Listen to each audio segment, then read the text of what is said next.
Okay, just a quick one today. I'm just going to be talking about basically where the business is now. So it is currently the end of August. It's the 31st of August today. And I just wanted to kind of reflect on where the business is going and what I've done so far, and basically what I plan to do now for the future, for the rest of the year. So first thing I should say is that um, I had quite a big burnout a few weeks ago. So I never really thought that burnout was kind of a thing. I guess I was skeptical of it. I always just thought, oh, it's just people getting tired and calling it something. But I think I found out the hard way that it is a real thing. Like your like mental energy is just completely gone.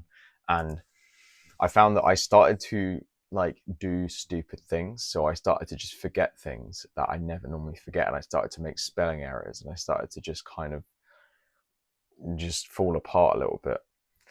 So definitely this is something moving forward that I need to think about. And it's making me realize that perhaps I need to streamline the business better, because I spoke with my mum about this, and she said to me some very good advice. She said, um, the most important asset in the business is you. And that's made me think about things differently now. It's made me think about, okay, you know, if I fail, then the whole business fails. So I can't have that happen. So I need to basically make sure that the work I'm doing is properly streamlined and properly managed, and my time is managed very well, because I haven't been managing it up until this point. So it's just kind of been all over the place. So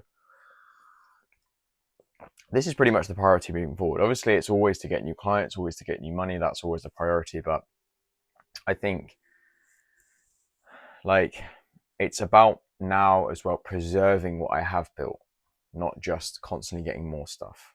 Because what I have built is good. I've got about between 3,500 to £5,000 coming in every month. Got some great results for my clients, got some great relationships with my clients. I've got some great freelancers to hand that are really good, and one of them is going to potentially become an employee later down the line. So yeah, things are going really, really well. And I don't want to sort of lose that just because I'm trying to sort of chase a bit extra. I'd rather preserve that so I can then naturally get more in the future. So first things first, what I'm thinking about doing is basically I'm at a point now where I'm basically a glorified freelancer. So I've done the freelancing on the side. I'm now a full-time freelancer. I have a business, I have a limited company, and now I'm trying to move into becoming a legitimate business. And I think I've spoken about this with Mike, and we both sort of talking about the same thing, which is where it's hard to go from 0 to 1 initially, but then it's also quite hard to go from 1 to 2, because once you've become a freelancer and you've got all these clients, you're still trading your time for money. So I'm still, either doing an hourly rate or a fixed rate for work. I'm not getting paid for my so-called expertise or my services. Okay. So I think what I need to do now is essentially try and come up with a productized service. So in effect, I already have one. I already have a system that I implement to businesses to get them results. Okay. I do the articles that I do them in a set cadence, and I do SEO reports, and I adapt it in a specific way to get them results. I've done it enough times now to know that it does work. Okay. And you can look at my website if you want results. But now I need to package this and sell this as a thing. Okay. Because this is just reassurance to the businesses that I can do what I do, and I do know what I'm doing, right? And I think this is probably what I'm going to do actually today after this video, is just put that on my website and try and sort of draft it as if I would sell it. So one business that I'm using as an example is Contact Studios, Jake Ward's company. they've got a great packages page where they just show the prices on their page and they give a sort of list of things that they can do. Mine will obviously be smaller than that because I'm just a one-person company at the moment, but I think it's such a good example. And like, clients don't necessarily have to follow this. They just it's just a reference point that these are the packages that you can offer, and ideally they will take it, because once I can get people on a specific package, I can then also get them on a specific payment method, because that brings me into my next issue, which is cash flow.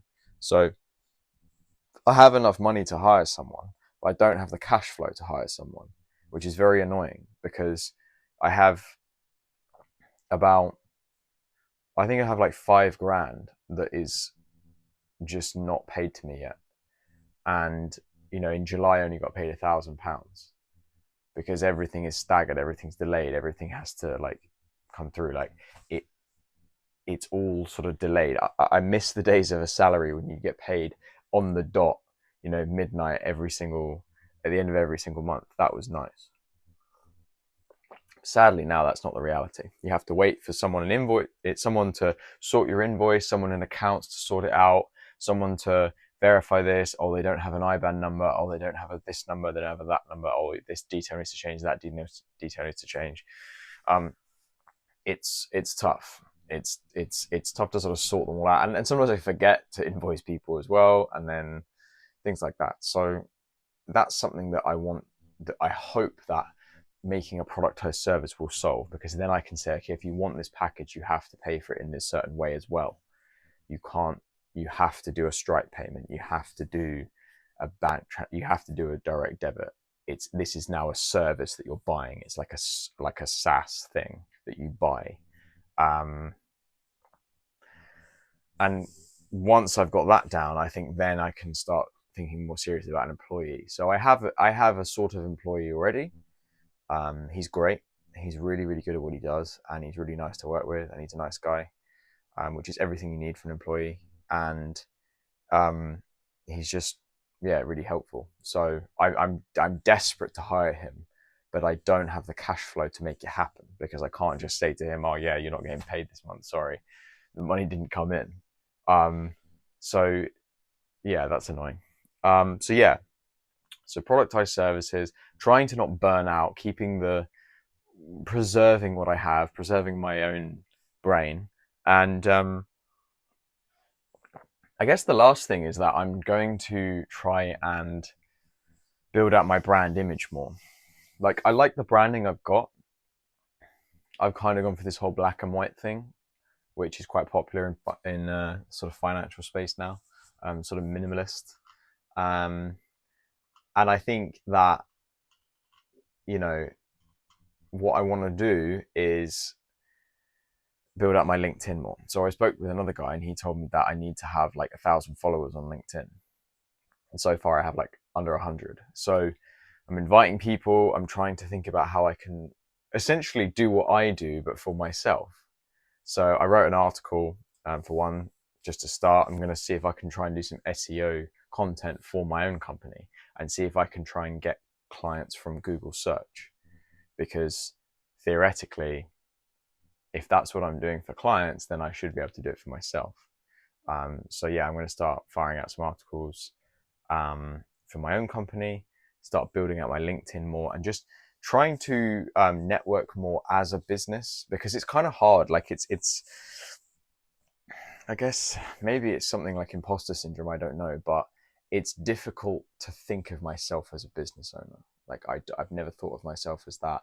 I don't think of myself as that still, I guess, but I need to start doing it. I need to just start thinking, okay, I'm a founder, I'm a CEO, and I need to start thinking about this as a real company. And yeah, that's harder than you think. It's very easy to just kind of slip into the freelance thing, the freelance kind of mindset. But the idea is to make this into a business. So it's just about repositioning from that idea of, okay, I'm sort of doing work for you, into saying to people, okay, I'm providing you a service, and that's what I need to do. So yeah, that's pretty much the business as it is now. We're not at six figures yet. I said to myself I get to six figures by the end of the year. I think it's perfectly doable. I have a new client now, and potentially later down the road in a few months, they're going to want a lot more content. Um, so we'll see. We'll see. I'm not desperate to get there. I would, like I said, I would rather preserve what I've done than try and shoot for, you know, six figures and then it fail. Okay, I would rather have some really, really good, stable, solid clients that pay every month and are really happy and get great results than squeeze everything just to reach, that vanity metric of, like 10K a month or something like that. I would rather it be a profitable and well running business, because then the 10K a month is inevitable. Then however much money I want is inevitable if you have a business that works. So that's the goal. So yeah, that's it. I don't know when the next update will be. I'm going on holiday end of October, so I think that'd be nice. Some nice time to kind of reflect on things, reflect on the year. Because you think I hadn't even started. Like January 1st, I was like, I think I might want to do more freelancing. And then May, I quit my job. And then June was a bit crazy. And then July was good. And then August. And then, well, here we are coming into September now. So it really hasn't been that long at all. So I need to constantly remind myself it hasn't been that long. Okay, things take time. But I want the world now. So we're going forward. Okay, cool. Yeah, that's it. Thanks for watching. And yeah, I'll see you in the next one.